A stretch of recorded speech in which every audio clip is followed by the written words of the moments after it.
she decided to tell all her followers about the amazing things she shoplifted. These ladies didn't think money laundering was a crime that would ever catch up to them. Who are the natural-born criminals that just can't help themselves? Let's get right to it, starting with this dumb influencer at number 6, advertising stupidity.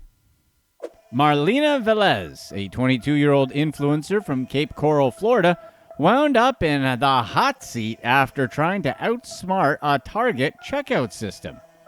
With a following of nearly 300,000 on TikTok, she's known for sharing glimpses of her life and flaunting a luxurious image. But her latest post didn't go as planned, and it wasn't just her audience who noticed. Velez's trip to Target was anything but routine. She loaded her cart with over $500 worth of household goods and trendy clothing, then headed to the self-checkout. Instead of paying full price, she scanned fake barcodes to list cheaper prices, leaving the store with 16 items she hadn't properly paid for. And somehow, this genius missed all the security cameras that are all over the place in Target, capturing everything. But lack of brain power only gets worse. Velez also documented parts of her shopping spree on TikTok. Wearing the same tan outfit seen in the surveillance footage, she recorded herself picking out items and loading them into her car. That video, shared with her massive audience, ended up being the clue that led police straight to her. Target's loss prevention team worked with Cape Coral police, who later received an anonymous tip linking Velez to her Instagram and TikTok accounts. This isn't the first time Velez got herself in trouble with the law. At 17, she was arrested for taking a friend's car without permission and crashing it. She also faced charges for pulling the same scam at Walmart, underringing items and stealing $63 worth of goods. Despite completing probation for that incident, she continued pulling the same scheme. Velez was arrested and charged with petty theft for the Target incident. After briefly deactivating her TikTok account, she reactivated it but disabled comments, probably in response to the backlash she was deservedly getting. While her followers are apparently fascinated by her seemingly glamorous life, her most recent arrest shows that the image she portrays online is probably not what it appears to be. Like everything else on the internet, it's all fake and idealized. Number 5. The Reverse Facelift. John Colletti, a not elderly man from Michigan, ran an elaborate identity theft scheme that targeted casino patrons in Michigan and Kansas, ultimately stealing over $100,000. His methods were as unusual as they were theatrical, including the use of prosthetic masks to impersonate elderly men and counterfeit IDs to access his victims' bank accounts.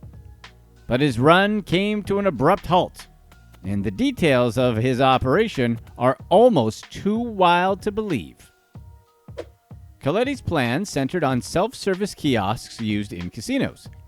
These machines allow users to withdraw funds by verifying their identity with a driver's license, social security number, and phone number. By targeting individuals enrolled in a VIP program linking their bank accounts to these kiosks, Colletti exploited their profiles to drain their accounts. To conceal his identity, he donned realistic prosthetic masks and used forged documents, including dozens of fake driver's licenses and casino player cards. Colletti's spree spanned months, with his most notable thefts occurring at the MGM Grand in Detroit. Surveillance footage captured an elderly-looking man withdrawing tens of thousands of dollars, raising suspicions among casino staff. When confronted at a Kansas casino, Colletti fled to a restroom, discarded his disguise, and attempted to escape. Authorities later found masks, cash, fake IDs, and detailed spreadsheets with victims' personal information in his possession. The FBI uncovered even more surprising evidence, including guides on committing financial crimes and counterfeit money production. Colletti was ultimately sentenced to 4 years in federal prison for his elaborate scheme, as well as being ordered to pay restitution of $125,740 to Global Payments Gaming Services, Inc. It's crazy that he was able to run that scam for as long as he did, right? That mask is pretty good, but we really don't see how it would fool anyone. He looked more like Leatherface than he did some old man. Number 4. Gravity wins. Troy Cunningham from Memphis, Tennessee, lost his life after a confrontation escalated into a tragedy. The incident, involving multiple people, appears to have been triggered by a dispute over a missing firearm. So how did such a seemingly small disagreement, albeit a serious one since it involved a firearm, lead to such severe consequences and end with one suspect literally falling through a ceiling? According to reports, the altercation began when Troy Cunningham was confronted by 3 individuals, including Jarius Hibbler, Tamarius Barron, and Diario Wilkerson. Surveillance footage revealed the group approaching Cunningham while he was with family and friends. Witnesses say the 3 demanded Cunningham's firearm, accusing him of having stolen Hibbler's firearm. When he refused, the argument escalated.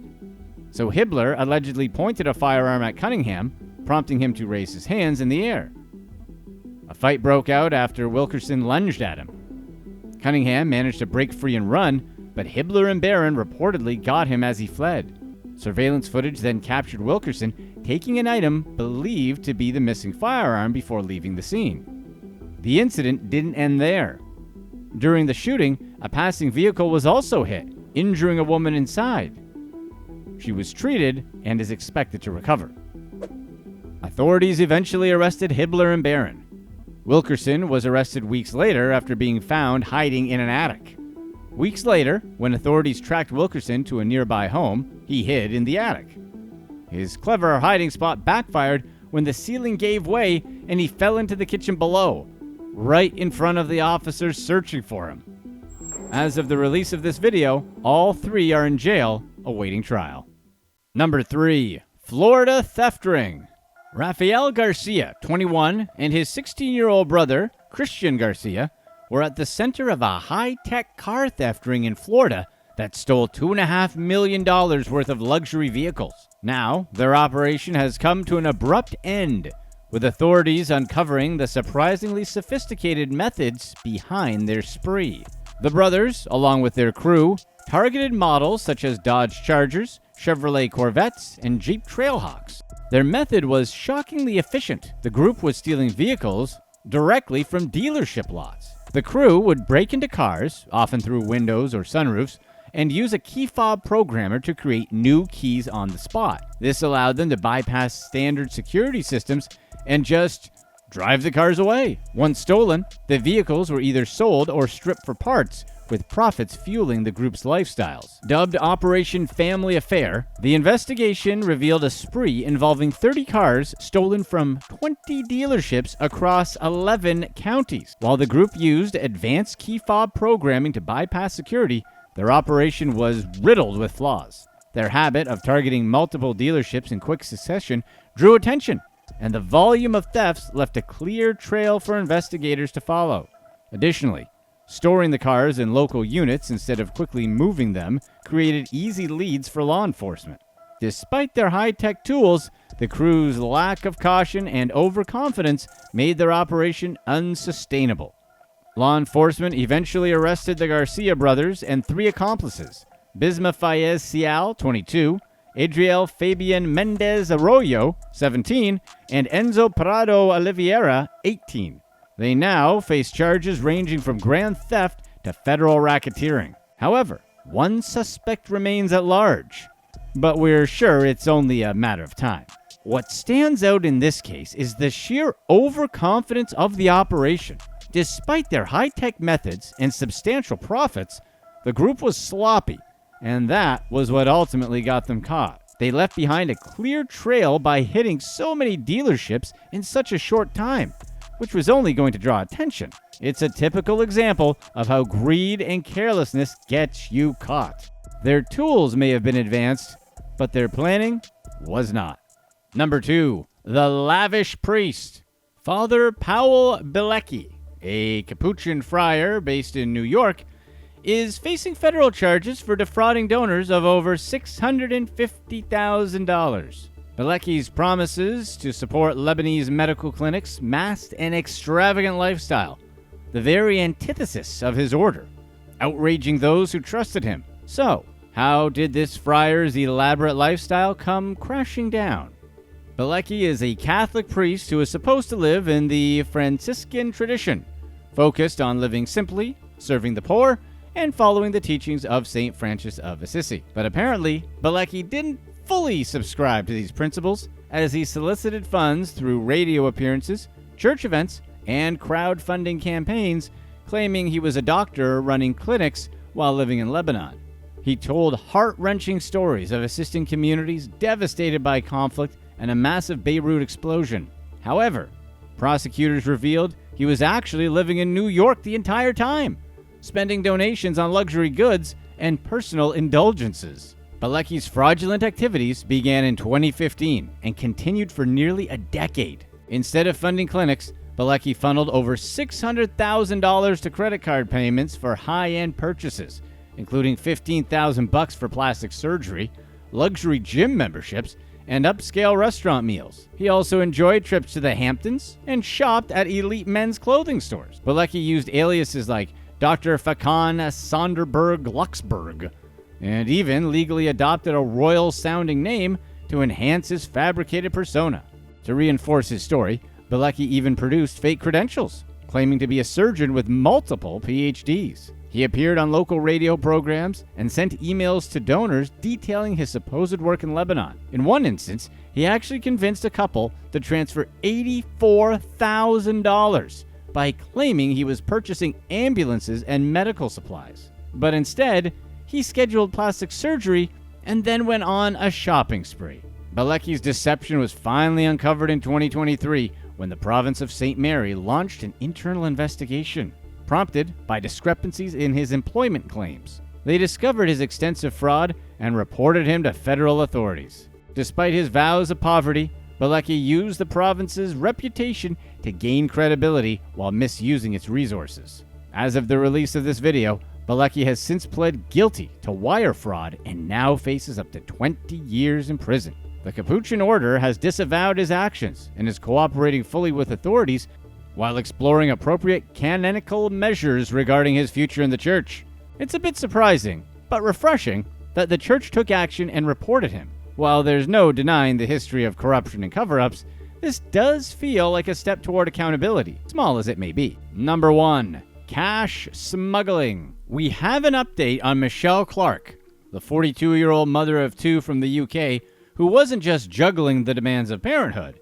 She was also allegedly orchestrating a £104 million cash smuggling empire. Behind the scenes of her mostly ordinary life as a digital coordinator for Sky TV, Clark is said to have built a network that funneled millions overseas. So, how did this suburban mom become the alleged mastermind of an international operation? According to reports, Clark masterminded a network of couriers to move enormous sums of money from the UK to Dubai. Using luxury tactics like business-class flights to minimize detection, the group allegedly transported cash stuffed into suitcases on at least 83 flights over 18 months. Couriers were reportedly recruited through a WhatsApp group called Sunshine and Lollipops, which Clark allegedly managed. One of the most notable couriers was Jo Emma Larvin, a former model and ex-girlfriend of Welsh boxing champion Joe Calzaghe. Larvin, along with her partner Jonathan Johnson, was convicted for carrying millions of pounds in suitcases disguised with everyday vacation items. Other couriers included Beatrice Auti and Tara Hanlon, who have already faced sentencing for their roles in the scheme. Investigators believe the operation was highly organized. Couriers were instructed to use pay-as-you-go phones, delete messages, and follow strict protocols to avoid raising suspicion. Upon arriving in Dubai, they declared the cash as legitimate transfers using cover letters from a company called Omnivest. While some couriers claimed they believed the cash was for official purposes, like the UAE embassy, their luxurious lifestyles told a different story. Social media posts showcase glamorous vacations to destinations like the Maldives and stays at high-end hotels. As of the release of this video, the alleged ringleader, Emirati national Abdullah Al-Falasi, has been sentenced to over 9 years in prison for his role in the operation. He was found to have organized 83 trips over 18 months, moving cash totaling approximately $130 million. But despite these convictions, Clark hasn't yet been charged. She remains under investigation in Dubai, where she has been prohibited from leaving the country. The UK's National Crime Agency continues to work with UAE authorities to gather evidence and determine her level of involvement in the smuggling ring. It's kind of crazy to think that Clark's everyday role as a mom was so wildly different from her role as one of the heads of a global cash smuggling network. Keep your eye on Netflix. We're sure it'll be coming soon enough. Click to watch one of these next videos.